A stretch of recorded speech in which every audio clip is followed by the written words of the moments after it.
লা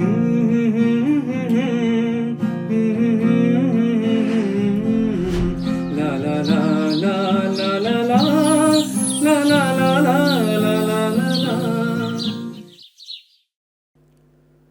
আসসালামু আলাইকুম সম্মানিত দর্শক, আপনারা দেখছেন আগামীর বাংলাদেশ টিভি ওয়ানের পর্দায়। সাধারণত বাংলাদেশের বিভিন্ন বিষয়গুলো নিয়ে আমরা কথা বলে থাকি আগামীর বাংলাদেশ প্রোগ্রামে। বাংলাদেশের মানুষ বা প্রবাসে যারা বাংলাদেশি বসবাস করি, আমরা বাংলাদেশকে কিভাবে দেখি, কিভাবে দেখতে চাই, সেই বিষয়গুলো নিয়ে সাধারণত কথা বলে থাকি। সেই সাথে বাংলাদেশের মানুষের আবেগ অনুভূতি নিয়ে কথা বলে থাকি। আজকে আমরা যে বিষয়টি নিয়ে কথা বলবো সেটি হচ্ছে, আপনারা জানেন, বিপ্লবের আজ দ্বিতীয় বছর। দেশ ও জাতির এই দিনে যে আকাঙ্ক্ষা ছিল, সে আকাঙ্ক্ষার কতটুকু পেল, তার বাস্তবতা কতটুকু, এগুলো নিয়ে আমরা কথা বলবো।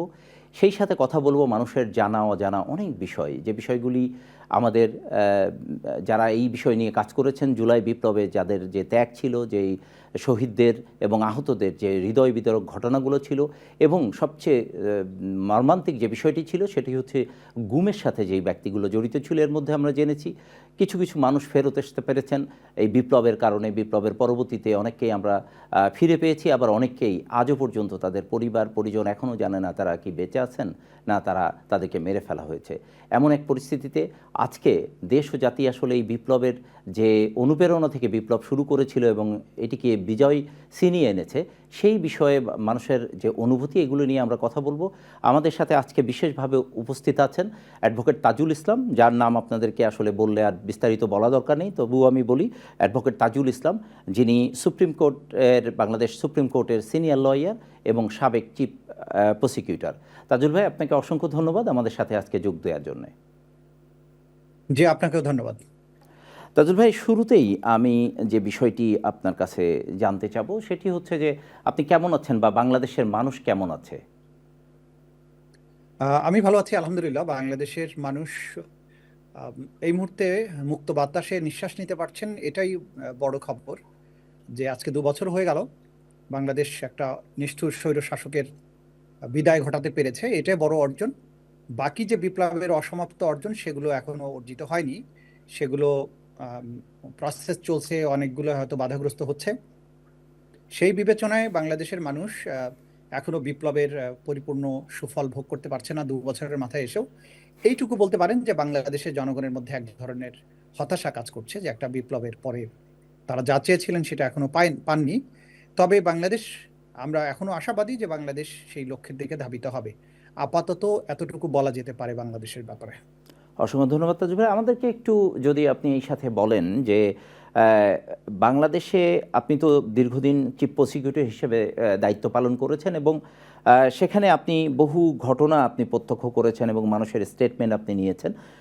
আমরা যেটি আপনার কাছে জানতে চাই যে জুলাইয়ের যেই লম্বা একটা সময় মানুষ যে বিপ্লব শুরু করেছিল এবং সেটি নিয়ে মানুষ যে আন্দোলনের যে পর্যায়ে আসলো, আপনি ওই সময় বাংলাদেশে ছিলেন। আপনার দৃষ্টিতে ওই সময়কার প্রেক্ষাপটটা যদি একটু সংক্ষেপে আমাদেরকে জানান। জুলাই বিপ্লব আসলে বাংলাদেশের শুধু নয়, একজন মানুষের জীবনে এক জনমে আমি যেটা সবসময় বলি, যে এক জনমে এর চেয়ে সুন্দর এবং এর চেয়ে স্বস্তিকর কোনো দৃশ্য মানুষের জীবনে হতে পারে না। জুলাইয়ের পুরো আন্দোলনের সময়ে আমি বাংলাদেশে শুধু ছিলাম তাই নয়, আমি পুরো আন্দোলনের সরাসরি পার্টিসিপেট করেছি। আমি গোলাগুলির মধ্যে বারবার পড়ে গিয়েছি। আমার সন্তানেরা, 3টা ছেলে, সবাই আন্দোলনের সাথে সম্পৃক্ত ছিল, ছোটটা সহ। এই যে জুলাইয়ের হত্যাকাণ্ড যখন সংঘটিত হচ্ছিল, ছাত্রদেরকে নির্বিচারে গুলি করে মারা হচ্ছিল, বিশেষ করে ডেডলিয়েস্ট ডে ছিল আপনার 18 এবং 19শে জুলাই, পরবর্তীতে 4 এবং 5ই আগস্ট। তো 18-19শে জুলাই পর্যন্ত আন্দোলন যেভাবে মানুষকে যখন হত্যা করা হচ্ছিল, তখন তাদের মধ্যে, ছাত্রদের মধ্যে যে ডেসপারেট একটা ভাব দেখেছি, এবং তখনই আমার মনে হয়েছে যে এই আন্দোলনটা একটা চূড়ান্ত পরিণতির দিকে হয়তো যাচ্ছে। কিন্তু তখন পর্যন্ত আমরা নিশ্চিত ছিলাম না যে আসলে এই আন্দোলন শেষ পর্যন্ত সরকার পতন ঘটাতে সক্ষম হবে, যেখানে শেখ হাসিনার মতো নিষ্ঠুর স্বৈর শাসক যে সমস্ত বাহিনীগুলোকে ব্যবহার করে, রাষ্ট্রযন্ত্রকে ব্যবহার করে সে বাংলাদেশের ক্ষমতা টিকে থাকার চেষ্টা করেছে। কিন্তু 3রা আগস্ট যখন শহীদ মিনারে সমাবেশ হলো, সেদিন আমি শহীদ মিনারে নিজেই যোগ দিয়েছিলাম, এবং সেখানে গিয়ে আমি অভূতপূর্ব যে দৃশ্যটা দেখেছিলাম, যে সেখানে সমাজের সকল স্তরের মানুষ আহ, অংশগ্রহণ করেছে। তার মধ্যে শিক্ষক ছিল, বিভিন্ন বিচারকরা ছিলেন, সরকারের উচ্চপদস্থ কর্মচারী, সচিবালয়ের মানুষ, যারা কখনো আন্দোলনে আসার কথা নয়। আমি দেখছি যে তারা সপরিবারে এসেছেন শহীদ মিনারে, আমরা তাদেরকে দেখেছি। তখন আমার মধ্যে একটা ধারণা তৈরি হলো যে এইভাবে যেহেতু সকল স্তরের মানুষ এই আন্দোলনে যোগ দিচ্ছে, সুতরাং এই আন্দোলন একটা যৌক্তিক পরিণতির দিকে নিশ্চয়ই যাবে। কারণ এটা আমার কাছে মনে হয়েছে একটা বিপ্লব। আমি সেদিন দেখছিলাম যে শিশুদেরকে কোলে নিয়ে মা বাবারা এসেছেন। তো গুলির মুখে শিশুদেরকে, সন্তানদেরকে কোলে নিয়ে যে মানুষটা সারা জীবন আমলা ছিল, বাহিনীর সদস্য ছিল, সে যখন মাঠে নেমে যায়, তখন বোঝা যায় একটা নতুন দিন আসছে। তো সেই কারণে ৩রা আগস্ট যখন আমরা শহীদ মিনারে এটা দেখলাম, এবং সেইখানে ঘোষণা দেওয়া হলো যে ৬ই আগস্ট মার্চ ফর ঢাকা হবে। কিন্তু রাত্রে আবার ওই মিটিং শেষের পরে রাত্রে যখন বলা হলো না ৬ তারিখ না, ঢাকা অভিমুখী লং মার্চ, সেটা ৫ই আগস্ট, একদিন আগায় নিয়ে আসা হলো। তখনই বুঝতে পারলাম যে এরা আসলে চূড়ান্ত বিজয়ের জন্য প্রস্তুত হয়ে গেছে। ছাত্রদের মধ্যে নেটওয়ার্কিংটা খুবই ভালো, এবং যার ফলে বিপুল উদ্দীপনা তৈরি হলো।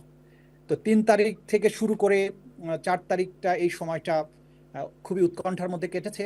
এই সময়ের মধ্যে ব্যাপক হারে ধরপাকড় হয়েছে, ব্লক রেইড হয়েছে। ৫ তারিখে তখন তো আমরা আসলে বাসায় থাকতে পারি না, সেই সময় আমরা পালিয়ে বেড়াচ্ছিলাম, বিভিন্ন জায়গায় লুকিয়ে থেকে চেষ্টা করেছি পরিস্থিতি জানার জন্য, ইন্টারনেট নাই।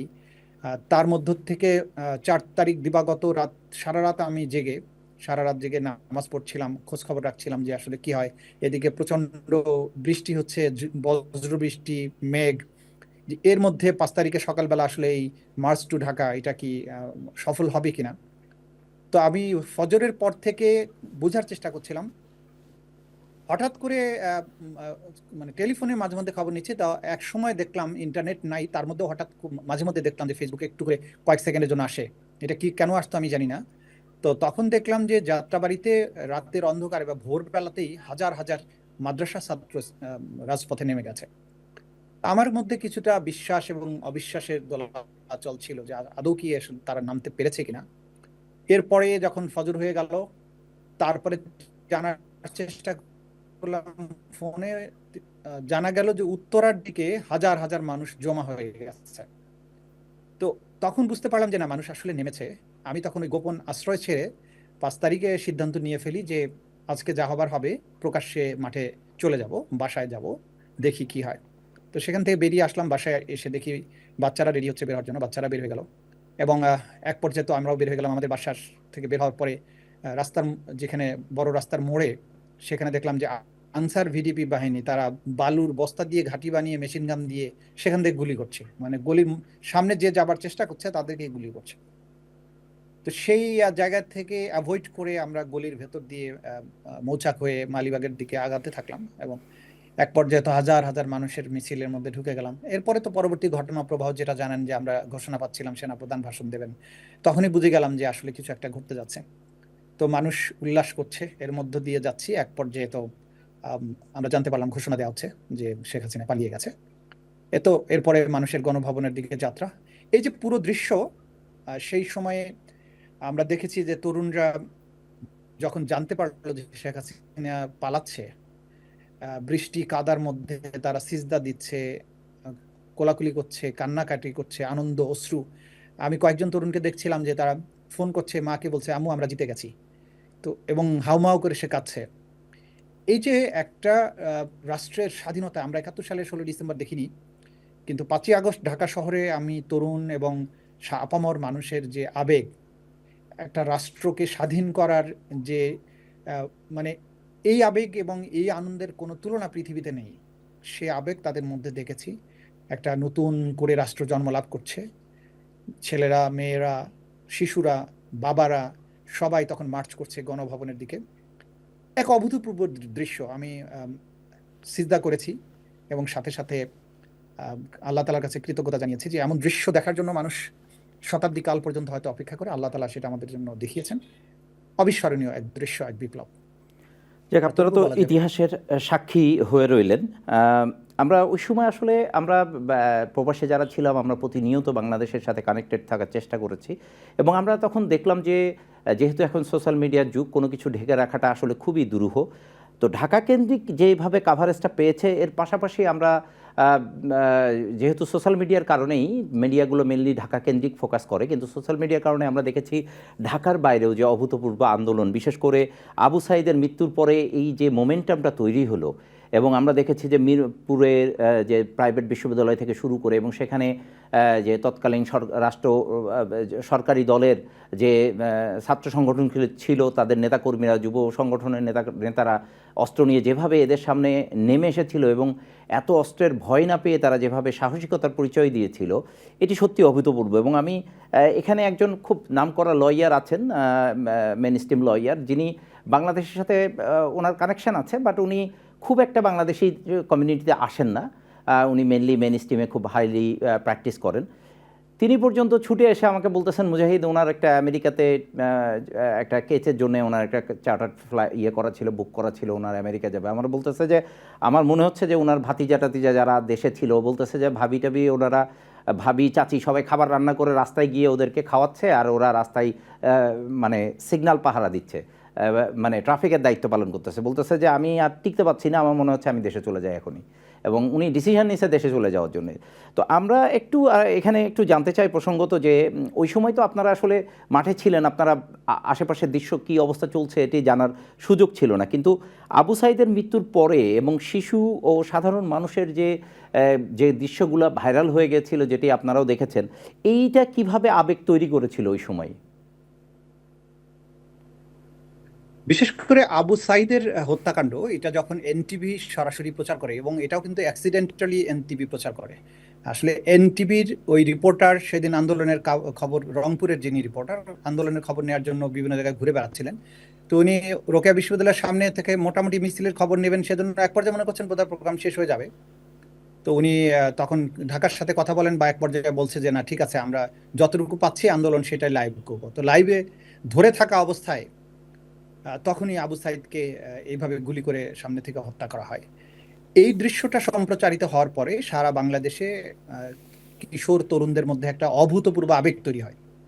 বিশেষ করে আবু সাঈদ যেহেতু দুহাত প্রসারিত করে দাঁড়িয়েছিল এবং সে কোনো থ্রেট তৈরি করেনি আইন শৃঙ্খলা রক্ষাকারী বাহিনীর জন্য, এরকম একটা তরুণকে ঠান্ডা মাথায় যখন গুলি করে হত্যা করা হলো, তখন এটা এক ধরনের ডেসপারেশন তৈরি করে তরুণদের মধ্যে, এবং তারা মনে করে যে এই নির্মম হত্যাযজ্ঞের পরে আর আসলে বসে থাকার সময় নেই, আমাদেরকে নামতে হবে। এইটা আসলে বারুদের স্ফুলিঙ্গ যেখানে ইগনাইট করেছিল আবু সাঈদের এই হত্যাকাণ্ড। এছাড়া যখন ঢাকা বিশ্ববিদ্যালয়ের হলগুলো বন্ধ করে দেওয়া হয়, যখন বিশ্ববিদ্যালয়গুলো বন্ধ হলো, তখন একটা বড় ধরনের শঙ্কা তৈরি হয়েছিল যে বিশ্ববিদ্যালয়ের ছাত্ররা মাঠে থাকতে না পারলে তাহলে আন্দোলন সত্যি দাঁড়া বাঁধতে পারবে কিনা। এবং সেই সময় কিন্তু প্রাইভেট বিশ্ববিদ্যালয়ের ছাত্রছাত্রীরা নেমে আসে এবং তারা আন্দোলনে একটা নতুন মাত্রা যুক্ত করে। আর বরাবরের মতোই মাদ্রাসার ছাত্ররা, তারা কিন্তু প্রথম থেকে শেষ পর্যন্ত ওতপ্রোতভাবে লেগেছিল। বিশেষ করে যাত্রাবাড়িতে মাদ্রাসার ছেলেরা যেভাবে প্রতিরোধ গড়ে তুলেছিল, এইটাকে আপনি একেবারে স্ট্যালিনগ্রাডের প্রতিরোধের মতো বলতে পারেন, যে সেখানে একের পর এক শহীদ হয়েছে, তারা কখনো পিছু হটেনি এবং তারা বিপুল সংখ্যায়, তারাই কিন্তু প্রথম নেমেছে, এবং যেটার কারণে অন্য জায়গায় মানুষ নামতে সাহস পেয়েছে। তো এই যে একটা ঘটনা থেকে আরেকটা ঘটনা ইগনাইট করেছে, যদিও সেই সময় ইন্টারনেট শাটডাউন করা হয়েছিল, কিন্তু মোবাইল টেলিফোনের মাধ্যমে, ব্যক্তিগত খোঁজ খবরের মাধ্যমে তারা এই নেটওয়ার্কিংটা করেছেন। এটা অভূতপূর্ব। এই সময় যে বিপ্লবটা হয়েছে, প্রত্যেকটি ঘটনায় এক একটা নতুন করে অনুপ্রেরণা সৃষ্টি করেছে, এক একটা ঘটনা নতুনভাবে প্রেরণা জুগিয়েছে। সুতরাং এই সবগুলো ঘটনার সম্মিলিত প্রয়াস, সম্মিলিত ফসল হচ্ছে ৩৬শে জুলাইয়ের বিজয়।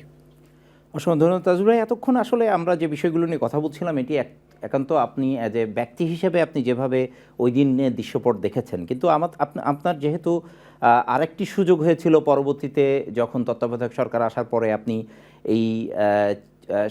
আপনি চিফ প্রসিকিউটর হিসেবে জয়েন করলেন, এবং এখানে আসার কারণে আপনি যেটি আমরা আপনার বিভিন্ন বক্তব্য এবং ইয়েতে দেখেছি যে আপনি যে বিষয়গুলোকে অনেক সময় উল্লেখ করেছেন, আমি যেহেতু আপনি এখানে কাজ করতে গিয়ে আপনাকে বিভিন্ন সময় তদন্তকারী কর্মকর্তা থেকে শুরু করে বিভিন্ন মানুষকে সাথে আপনাকে কথা বলতে হয়েছে, তাদের কাছ থেকে তথ্য কালেকশন করতে হয়েছে, ডেফিনেটলি আপনি অনেক তথ্য জেনেছেন যেটি সাধারণ মানুষের জানার সুযোগ ছিল না।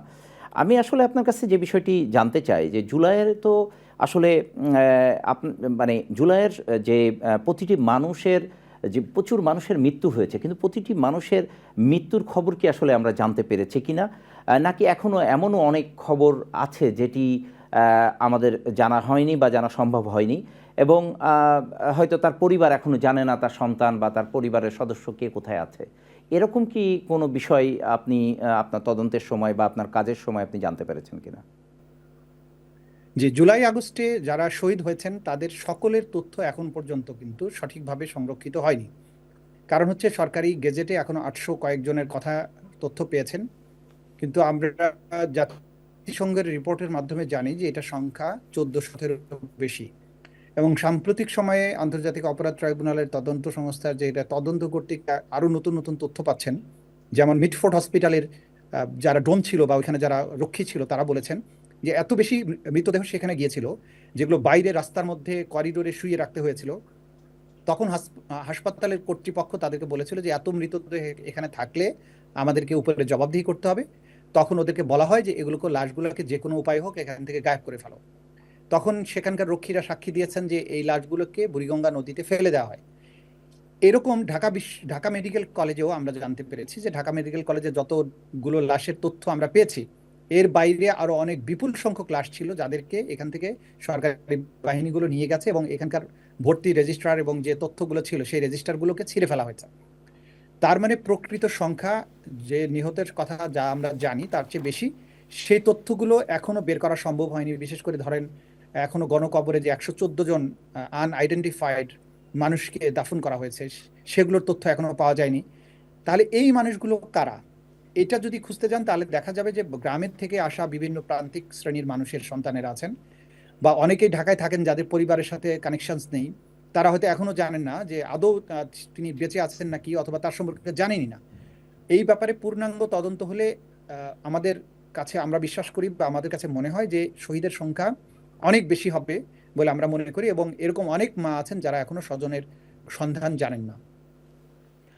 তাজুল ভাই, অসংখ্য ধন্যবাদ। আমরা একটু বিষয়ে আপনার কাছে এখন যেতে চাই, সেটি হচ্ছে যে সবচেয়ে মর্মান্তিক যে বিষয়টি ছিল সেটি হচ্ছে গুম, এবং আমরা জেনেছি যে গুমের পরবর্তীতে গুম কমিশন করা হয়েছে, কিন্তু এটির আসলে কোনো তথ্য বা উপাত্ত আসলে ওইভাবে মানুষের সামনে খুব একটা আসেনি। শুধুমাত্র আমরা জুলাই আন্দোলনের পরে যারা মুক্তি পেয়েছে তাদের কিছু তথ্য পেয়েছি, যেগুলি কোনো না কোনোভাবে ভাইরাল হয়ে গেছিল, এরকম অল্প কিছু তথ্য পেয়েছি। কিছু পেয়েছি যারা আসলে যাদের পরিবার থেকে তুলে নিয়ে যাওয়া হয়েছে, তাদের পরিবার এসে প্রেস ক্লাবে হয়তো বা কোনো প্রেস কনফারেন্স করেছে, অথবা তারা কোনো মিডিয়ার সামনে এসেছে। এর বাইরে আমরা যতটুকু জানি এরকম বহু ঘটনা ঘটেছে যেটি আসলে সাধারণ মানুষের এখনও পর্যন্ত তাদের নলেজে নাই। বাট আপনি যেহেতু তদন্তকারী কর্মকর্তাদের সাথে কাজ করেছেন দীর্ঘদিন, এবং আপনি চিফ প্রসিকিউটর থাকার কারণে আপনার অনেক বিষয়ে জানার সুযোগ হয়েছে, আমাদেরকে যদি এই ব্যাপারে একটু তথ্য দেন। দেখুন, গুম কমিশনের কাছে গুম কমিশন নিজেই বলেছেন যে তারা 1900 কয়েকটা দরখাস্ত তারা বিবেচনার জন্য গ্রহণ করেছিলেন, এবং সেখান থেকে তদন্ত করে প্রায় 600 বা এরকম কিছু সংখ্যক যেগুলো কেসগুলোকে সলভ করতে পেরেছিলেন, বাকি কেসগুলো আনসলভড রয়েছে। কিন্তু গুম কমিশন বলেছেন যে তাদের কাছে প্রাপ্ত তথ্য অনুযায়ী বাংলাদেশে গুমের সংখ্যা 4 থেকে 6 হাজার। তার মানে যতগুলো সংখ্যা এখানে তারা তথ্য উদ্ঘাটন করতে পেরেছেন সেগুলো টিপ অফ দি আইসবার্গ। এর বাইরে কয়েক হাজার গুমের তথ্য এখনো তারা বের করতে পারেননি। এগুলোর অধিকাংশ পরিবারের সদস্যরা ফেরত আসেননি, এবং তার ফেরত না আসার পরেও কেন পরিবারবর্গ এগিয়ে আসছে না, তার কারণ হচ্ছে যে এতটাই বেশি ভীত সন্ত্রস্ত হয়ে গেছে এই পরিবারগুলো যে তারা মনে করছেন যে এই তথ্যগুলো প্রকাশ করলে যারা জীবিত আছেন তাদেরকে মেরে ফেলা হতে পারে। এবং এই জিনিসটার প্রতিফলন আমরা দেখতে পাই যে গুম সার্ভাইভার যারা ফেরত এসেছেন তাদের অধিকাংশই কিন্তু আদালতে এসে সাক্ষী দেয়া অথবা আদালতে মামলা করা, অভিযোগ করতে কোনো অবস্থায় আগ্রহী ছিলেন না। এবং যারা মামলা করেছেন তাদেরকে কিন্তু আসলে আমাদেরকে মোটিভেট করতে হয়েছে যে আপনার কোনো ক্ষতি হবে না আপনি যদি সত্যটা কোর্টে এসে বলেন। এই প্রবণতা থেকে আমরা বুঝতে পারি যে গুমের সংখ্যাটা কত বেশি এবং কত ভয়াবহ ছিল। আর গুম কমিশন তদন্ত করে যে রিপোর্টটা দিয়েছেন এটা সাময়িকভাবে সেই সময় কিছু মিডিয়াতে রিপোর্ট হলেও গুম কমিশন যে ভয়াবহতার চিত্র তুলে এনেছেন, অথবা আমাদের আন্তর্জাতিক অপরাধ ট্রাইব্যুনাল, আমাদের তদন্ত সংস্থা গুমের যে 3টা মামলার বিচার এখন চলমান আছে, সাক্ষ্য গ্রহণ চলছে, সেই তদন্তে যে তথ্যগুলো উঠে এসেছে সেগুলো কিন্তু বাংলাদেশের মেইনস্ট্রিম গণমাধ্যমে সেইভাবে কখনোই আসেনি। এটা কেন আসেনি তার কারণ হিসেবে আমি মনে করি যে গণমাধ্যমগুলোতে এখনো ফ্যাসিস্টের প্রেত ছায়া এগুলো রয়ে গেছে। ফলে তারা এই ভয়াবহ জিনিসগুলোকে আলোয় আসতে দিতে চান না এবং কৌশলে এই নিউজগুলোকে হাইড করা হয়। সে কারণে এই গণমাধ্যমে এই গুমের ভয়াবহ জিনিসগুলো অবশ্যই বারবার আসা উচিত, তা না হলে জাতি জানতেই পারবে না যে শেখ হাসিনা বাংলাদেশকে কোন পর্যায়ে নিয়ে গিয়েছিল এবং সেটার ভয়াবহতা কি পর্যায়ের ছিল। আমরা যে তদন্তগুলো করেছি মোটা দাগে তার কিছু সামারি যদি আপনাকে বলা হয় তাহলে আপনি বুঝবেন যে গুমের rapid action battalion, DGFI, CTTC, even NSI সহ পুলিশের ডিবি, এরা প্রত্যেকেই এই বাহিনীগুলো কিন্তু কম বেশি গুমের সাথে জড়িত ছিল এবং সবচাইতে বেশি সংখ্যক গুম করেছে র্যাপিড অ্যাকশন ব্যাটালিয়ন এবং ডিজিএফআই। এই যে তারা গুমের এত ভয়াবহ একটা কালচার তৈরি করেছিল এবং এটার সাথে যে চক্রটা জড়িত ছিল জিয়াউল হাসানের নেতৃত্বে, তারেক সিদ্দিকীর পরিকল্পনা, জিয়াউল হাসানের বাস্তবায়ন এবং এটার মূল নির্দেশদাতা শেখ হাসিনা, তারা যে এই যে গোপন আয়না ঘরের ধারণা, প্রত্যেকটা র্যাবের ইউনিটের আন্ডারে একটা করে গোপন বন্দিশালা ছিল, ডিজিএফআই ছিল, র্যাবের কেন্দ্রীয় যেটা বন্দিশালা TFI cell, task forces for interrogation, এই যে উত্তরায় যেখানে ব্যারিস্টার আরমান বন্দী ছিলেন, এই যে গোপন বন্দিশালা প্রতিষ্ঠা, এই বন্দিশালাগুলোতে বছরের পর বছর যে হাজার হাজার মানুষকে ধরে নিয়ে এসে এখানে আটক রাখা হয়েছে, টর্চার করা হয়েছে, মেরে ফেলা হয়েছে, তাদেরকে লাশগুলোকে নদী নালায় খাল বিলে পেট কেটে সিমেন্টের বস্তার সাথে বেঁধে যে ডুবিয়ে দেওয়া হচ্ছে, এই যে ভয়াবহ একটা হলিউড মুভির মতো একটা হরর সিনেমা, এই তথ্যগুলো উদ্ঘাটিত হওয়ার পরেও কোনো মেইনস্ট্রিম মিডিয়া এগুলোর ব্যাপারে প্রপার রিপোর্টিংটা করেনি। দেখুন, টিএফআই সেলের বর্ণনা যদি ধরেন যে সেখানে কয়েকটা সেল ছিল 3 ফিট বাই 3 ফিট, সেগুলোকে জম সেল বলা হতো। একটা সিঁড়ির নিচে এরকম 7টা সেল আমরা বের করেছি। এই সেলগুলোতে যারা ছিলেন তারা কখনো জীবিত ফিরে আসেননি এবং যেসব সাক্ষী যারা বাহিনীর সাথে সম্পৃক্ত ছিলেন তারা সাক্ষী দিয়েছেন যে ওখানে যাদেরকে রাখা হতো 2-1 দিন পরেই তাদেরকে বের করে নিয়ে হত্যা করা হতো। এরপর উপরে যে সমস্ত টর্চার সেল ছিল, সেই টর্চার সেলগুলোর বর্ণনা যে সেখানে তাদেরকে হাতের নখ তুলে ফেলা, নখে সুই প্রবেশ করানো, আঙ্গুল কেটে ফেলা, কবজি কেটে ফেলা, চোখ তুলে ফেলা, মুখের মাংসগুলো প্লায়ার্স দিয়ে টেনে টেনে ছিঁড়ে ফেলা, এরপর ঝুলিয়ে পেটানো, জননাঙ্গে বৈদ্যুতিক শক দেয়া, পাত্রের মধ্যে পানি রেখে ইলেকট্রিক হিটার দিয়ে পানি গরম করা হতো এবং পা ওখানে রাখতে বাধ্য করা হতো। এরপরে তাদেরকে একটা ধাতব পাত্রে ইলেকট্রিক কানেকশন দিয়ে প্রস্রাব করতে বাধ্য করা হতো। ওই পানিতে ইলেকট্রিক শক দেওয়ার কারণে জেনিটালে তাদের ইলেকট্রোকিউট হয়ে যেত। ইলেকট্রিক চেয়ারে হাত পা বেঁধে সেটাকে ঘুরানো কয়েক সেকেন্ডে কয়েকবার করে। এরপরে একটা ধাতব মই রেখে সেখানে তাদেরকে হাত পা বেঁধে শুয়ে সেটা অ্যান্টি ক্লকওয়াইজ এটাকে ঘুরানো হতো ঘড়ির কাঁটার মতো। এই যে বিভৎসতা, এই কয়েকটা বর্ণনা উঠে এসেছে। এই বর্ণনাগুলো প্রত্যেকটার ব্যাপারে, এই প্রত্যেকটা বর্ণনা, প্রত্যেকটা বন্দির এক একটা স্টোরি, এগুলো হলিউডের একটা ফিল্ম হওয়ার মতো বিষয়। কিন্তু বাংলাদেশের গণমাধ্যমগুলো এগুলো নিয়ে কাজ করছে না এখন পর্যন্ত। আমরা যেগুলো আদালতে তুলে ধরছি সেগুলো কম বেশি কিছুটা আসছে, সাক্ষীরা যেটা বলছেন, যেদিন সাক্ষীরা কোর্টে বলছেন ওই দিনই হয়তো কিছুটা আসছে, পরে আর এটা নিয়ে কেউ কাজ করছেন না। ফলে এই ভয়াবহতার অন্ধকার অধ্যায়টা জনসম্মুখে আসছে না এবং এই কারণেই আওয়ামী লীগের লোকেরা দুঃসাহস দেখাচ্ছে, এগুলোকে বলে যে এগুলো কল্পকাহিনী। একটা জলজান্ত এত বড় বিল্ডিং আয়নাঘর আবিষ্কার করলাম, তার প্রত্যেকটি কক্ষ, প্রত্যেকটি যন্ত্রপাতি, সেলগুলো সব কিছু আমরা কিন্তু ভিডিওগ্রাফ করেছি। বিদেশি সংবাদ মাধ্যম স্কাই নিউজ এবং আল জাজিরা তারা কিন্তু সেখানে ছিল, নেত্র নিউজের রিপোর্টাররা সেখানে ছিল, ইন্টারন্যাশনাল মিডিয়াতে সেগুলো সম্প্রচারিত হলো। এরপরেও আওয়ামী লীগ কিন্তু এগুলোকে কল্পকাহিনী বলছে আর বাংলাদেশের গণমাধ্যম এই ব্যাপারে চুপ থেকে এগুলোকে সমর্থন যোগাচ্ছে। এটা হলো বন্দিশালা রিলেটেড। এরপরে যেটা হচ্ছে যে এই বন্দীদেরকে কিছুদিন বা কয়েক মাস আটকে রেখে তারপরে মানে কয়েকটা ঘটনা ঘটতো। একটা হচ্ছে যে সৌভাগ্যবান বন্দী যারা, তাদেরকে গ্রেপ্তার করে কিছুদিন টর্চার করে তাদেরকে বিভিন্ন মামলা দিয়ে চালান দেওয়া হতো।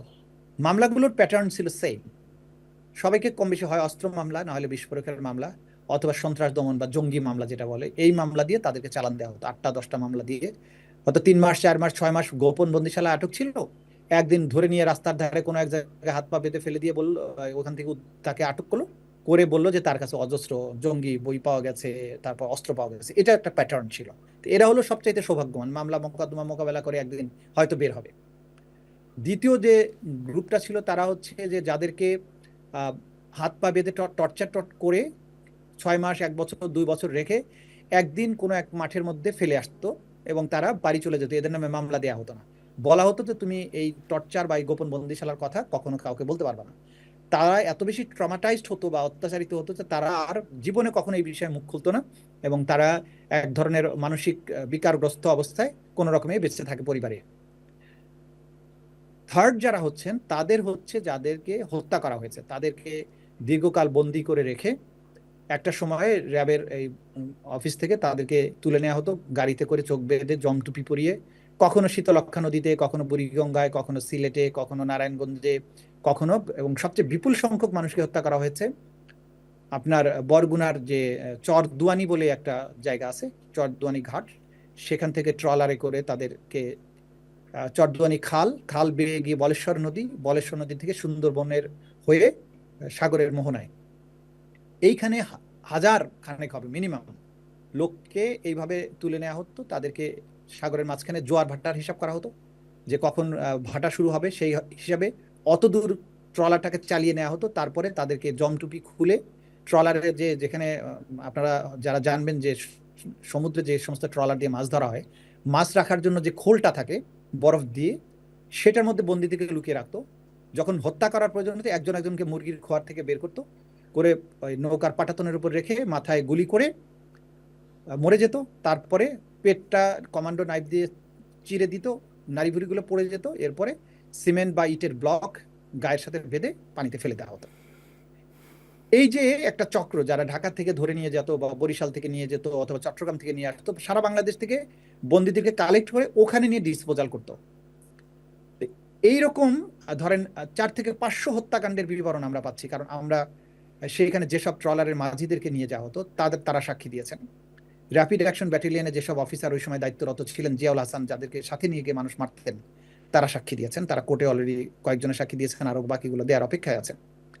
এরপরে ঢাকার যে টিএফআই সেলে যারা দায়িত্ব পালন করেছেন তারা সাক্ষী দিয়েছেন, বন্দীরা সাক্ষী দিয়েছেন যারা জীবিত ফিরেছেন, এবং এই টিএফআই সেলে যে সমস্ত গার্ড ছিল তাদের মধ্যে অনেক সৈনিক কিন্তু একটা পর্যায়ে বিবেকের তাড়নায় আমাদের কাছে মুখ খুলেছেন, তারা সাক্ষী দিচ্ছেন এখন পর্যন্ত।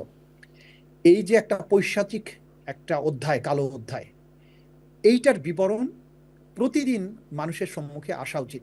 তাহলেই বোঝা যাবে যে শেখ হাসিনা আসলে কি ছিল, কেন তাকে শাস্তি দেওয়াটা জাস্টিফাইড। এবং এই এই যে চ্যাপ্টারগুলো, সেই চ্যাপ্টারগুলোর ব্যাপারে আমাদের আসলে প্রচুর আলোচনা হওয়া উচিত, এই কথাগুলো শোনা উচিত, মিডিয়াতে এই জিনিসগুলো যাওয়া উচিত, যাতে জাতি জানতে পারে যে এই দানবেরা আসলে কি দিন বাংলাদেশে তারা প্রতিষ্ঠা করেছিল। অসংখ্য ধন্যবাদ তাজুল ভাই। আমরা যাব একটি ছোট্ট বিরতিতে। সম্মানিত দর্শক, আমরা কথা বলছিলাম অ্যাডভোকেট তাজুল ইসলাম, সুপ্রিম কোর্টের সিনিয়র লয়ার এবং সাবেক চিফ প্রসিকিউটর। আমরা যাচ্ছি একটি ছোট্ট বিরতিতে, এরপরে এসে আবারও কথা বলবো ওনার সাথে। আবারও আমরা এই প্যাথেটিক ঘটনাগুলোকে মানুষের সামনে যতটুকু সম্ভব তুলে ধরার যে বাস্তবতা আসলে কি ছিল, সে বিষয়গুলো নিয়ে আমরা আলোচনা করব। আমাদের সাথেই থাকুন।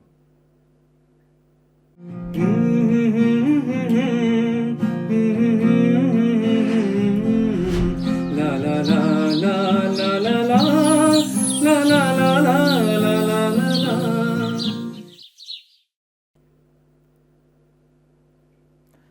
আসসালামু আলাইকুম সম্মানিত দর্শক, আমরা ছোট্ট একটি বিরতির পর আবারও আপনাদের সামনে হাজির হলাম। আমরা আজকে আলোচনা করছিলাম জুলাইয়ের দ্বিতীয় বছর, এই 2 বছর পরেও এসে যে মানুষগুলো মারা গেছেন, গুম হয়েছেন, খুনের শিকার হয়েছেন, ইভেন যে জুলাইয়ের বিপ্লবের সময় যে মানুষগুলো, বিশেষ করে যে শিশুগুলো মারা গিয়েছেন, তাদের যে প্যাথেটিক যে সিচুয়েশানগুলোর মধ্যে দিয়ে তাদের যেতে হয়েছে, যে বিষয়গুলো সাধারণ মানুষ, আসলে আমরা যারা প্রবাসে থাকি অথবা এই ঘটনাগুলো থেকে দূরে ছিলাম, তারা হয়তো এই অনুভূতিটা বুঝতে পারবো না।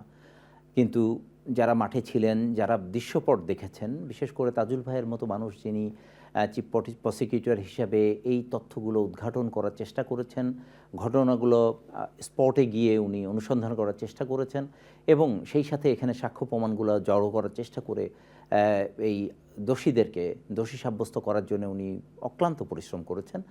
আশা করব যে বর্তমানে ওনার দায়িত্বে যারা স্থলাভিষিক্ত হয়েছেন, যারা দায়িত্বে আছেন, তারা ওনার এই যে কষ্টের যে কাজগুলি উনি তৈরি করে রেখে এসেছেন, যে পথটি উনি তৈরি করে রেখে এসেছেন, এটিকে অব্যাহত রাখবেন এবং দেশ ও জাতি এই বিভীষিকাময় দানবের হাত থেকে যে রক্ষা পেয়েছে এবং এই বিষয়গুলো মানুষের সামনে তুলে আনা, মানুষের স্মরণ করিয়ে দেওয়া যে আসলে কি অবস্থার মধ্যে দিয়ে বাংলাদেশের সময়গুলো পার হয়েছে। তাজুল ভাই, আপনার কাছে আবারও আমরা ফিরে আসি ছোট্ট একটি বিরতির পরে। দর্শকরা আসলে এরকম ঘটনাগুলো মানে এইভাবে মানুষ শুনতেও মানুষের গা শিউরে ওঠার কথা। সেখানে আপনি অকপটে সেখানে গেছেন, আপনি দেখেছেন, দৃশ্যগুলো ধারণ করেছেন। জুলাইয়ের যে এই গুম খুন হওয়ার যে ঘটনাগুলো আমরা আপনার কাছ থেকে জানছি বা বিভিন্ন মাধ্যম থেকে আমরা জানার সুযোগ পেয়েছি, সেই সংখ্যা আসলে এখনো পর্যন্ত সঠিক সংখ্যা নিরূপণ করা সম্ভব হয়নি। তারপরও একটা এক্সিমেটেড, যেটি আপনাদের কাছে যে তথ্যগুলো এসেছে তার ভিত্তিতে আপনারা তৈরি করেছেন, যেখানে আপনার ইন্টারন্যাশনাল সংস্থাগুলোকে দিয়েছেন, তারাও সেখানে তাদের লোকজন পাঠিয়ে তারা এগুলো দেখার চেষ্টা করেছে এবং সত্যতা উদ্ঘাটনের চেষ্টা করেছে।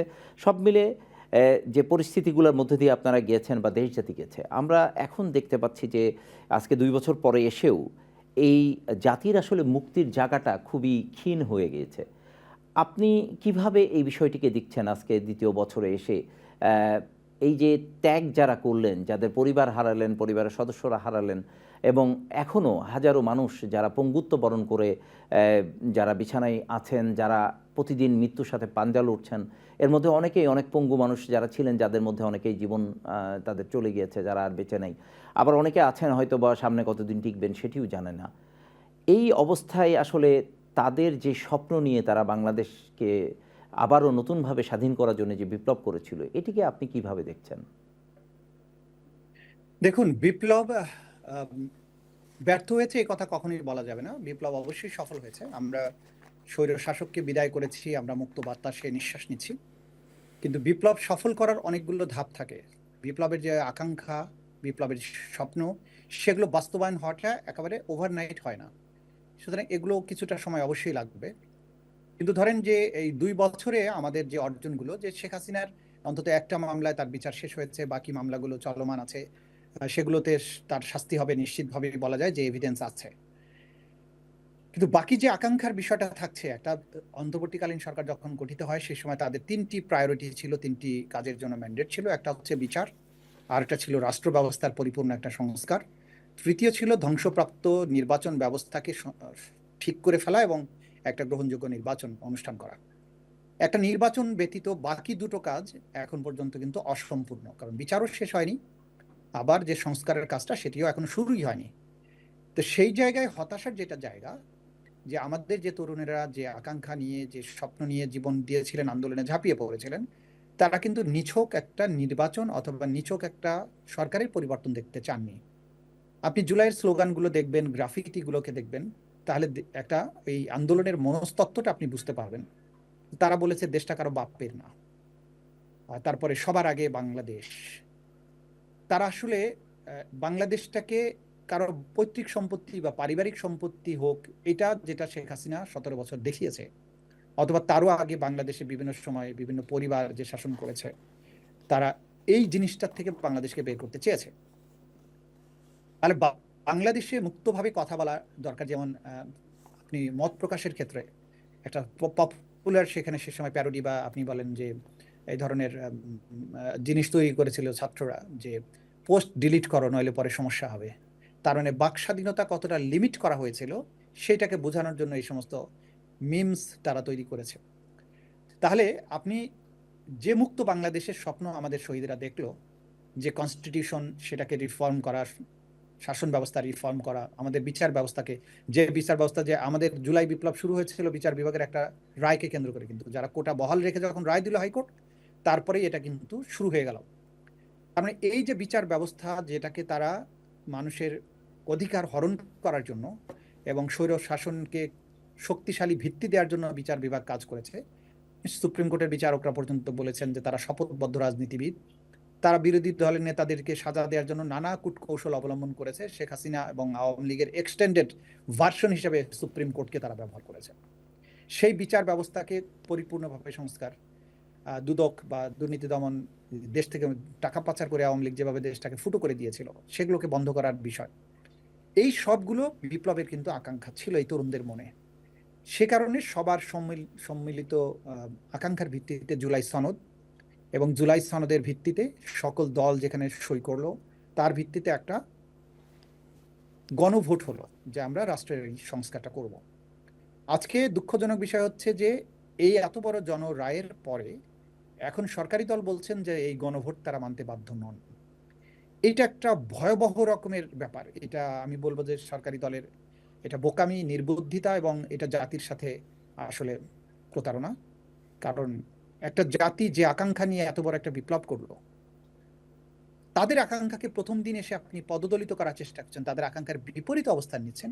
এটা রাজনৈতিকভাবে সরকারি দলকে যেমন ক্ষতিগ্রস্ত করবে, দেশ হিসাবে, জাতি হিসাবে আমাদেরকে ক্ষতিগ্রস্ত করবে তার চেয়ে অনেক বেশি। এই জায়গাতে তারা যে সমস্ত তর্ক, যুক্তিতর্ক, কূটতর্ক যাই বলেন, যেগুলোর আশ্রয় গ্রহণ করছে, সেগুলো কিন্তু লিগ্যালি অথবা যৌক্তিকভাবে গ্রহণযোগ্য নয়। আমাদের আজকের হতাশার জায়গা এই জায়গাতে যে বিপ্লবের সেই আকাঙ্ক্ষাটা বাস্তবায়ন করার ক্ষেত্রে সরকারি দল বিপ্লবের স্পিরিটটাকে ধারণ করছেন না। তারা বরং মুখে যদিও বলছেন তারা এগুলো অক্ষরে অক্ষরে বাস্তবায়ন করবেন, কিন্তু বাস্তবিক অর্থে তারা সেটা করছেন না, উল্টো পথে হাঁটছেন। এইটা হতাশার জায়গা।